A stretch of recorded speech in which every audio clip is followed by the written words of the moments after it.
Hey there, it's Christopher Gill, infill real estate developer based in San Antonio, Texas, and I've got something right in front of me that's pretty exciting. I missed the demo, so maybe that tells you a little bit what's going on, but I wanted to take a second and talk about site selection when you're looking for an infill project.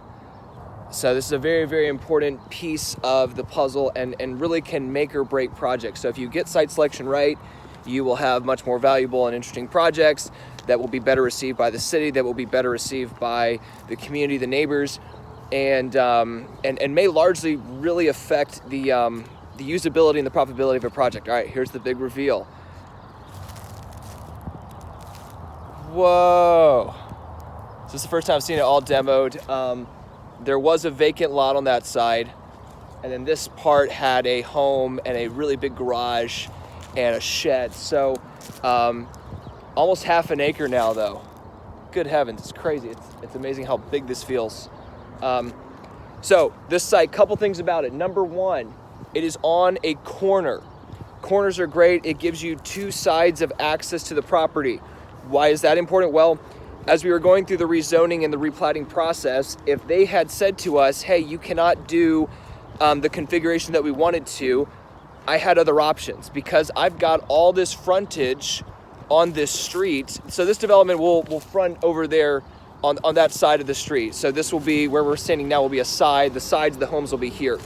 But if they had said, no, you can't do that, and maybe you can only do 4 doors instead of 8 doors like we're planning, I could have oriented this entire project toward this street, right? And I could have just done 4 very nice sized lots all facing out, not messing up the block face, and the block face is where all the homes, and so I would have oriented the homes in a completely different direction, almost like that multi-family property you can see across the street. So corners give me flexibility when I'm designing a site, and flexibility when you're designing a site in an infill area, unless you're able to lock up the property for months, is very important, because I had to purchase this land before we ever closed on it, before we ever replatted and rezoned the property.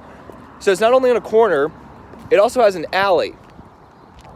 This is a paved alley. It's obviously not that used, but it's accessible. You got a guy with a car and a trailer down there right now.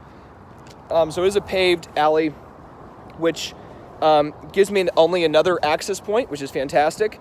It also gives me another area to bring in materials from. So if we're working from the front of the property back to here, I can keep that whole area clear. So I can manicure it, I can landscape it. I'm gonna build my first 2 homes at the front there, the larger one, the smaller one, and people will be able to get a great sense of what the community will look like, and I can be bringing all my construction debris and everything from this back area. So that's another important thing. A third thing about site selection is finding areas normally that are slightly in transition, and there's a lot of meanings of transition. What I mean by transition in this place is I've got residential, I've got a neighborhood here, that's obviously a house, houses across the street. I have industrial right here. I've got a warehouse over here. I've got a vacant, another industrial property there, and then I've got that multifamily property that I already pointed out to you over there. So what does all that do for me? Well, it makes the process of getting the property and taking it from its current state with just a really big vacant lot and a single home on here to allow the process to me to get it rezoned and then platted into doing a denser project. In the middle of a neighborhood, if you've got homes on either side of you and you just have a single infill lot, you are going to be potentially, unless the neighborhood really likes you and behind your project, you're going to be fighting an uphill battle to get the project approved, because you will be changing the look. Again, when I mentioned the block face, you're going to massively change the look of the property. So you're not only increasing density, but you're really changing the look and feel. Not impossible to do by any means. It is more difficult to do. So I had some neighbors around here that were protesting this project.